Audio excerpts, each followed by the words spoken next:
klesti. Su meilė miškas pasitinka svečią, o ilgėliau pabuvus sąmonę plečia. Medžiai atviri, kiekvieno laukia, gerybėmis dalinasi, nieko nereikalauja. Žmogų teigiamai veikia oras miškų, tik tiek tai reikia, kad harmonija sugrįžtų. Samanos minkštos, paukščiukai čiulbantys, sveiki gyvi, čia lietuviškos džiunglės. Miško broliai ir sesės, gyvenimą švęskim, motina žemė mylėkim, lai harmonija klesti. Miško broliai ir sesės, gyvenimą švęskim, motina žemė mylėkim, lai harmonija klesti.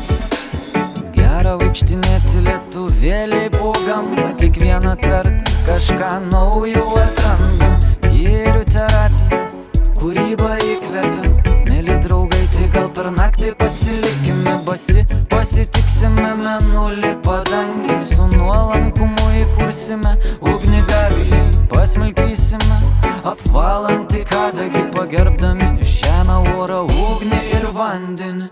Miško broliai ir sesės,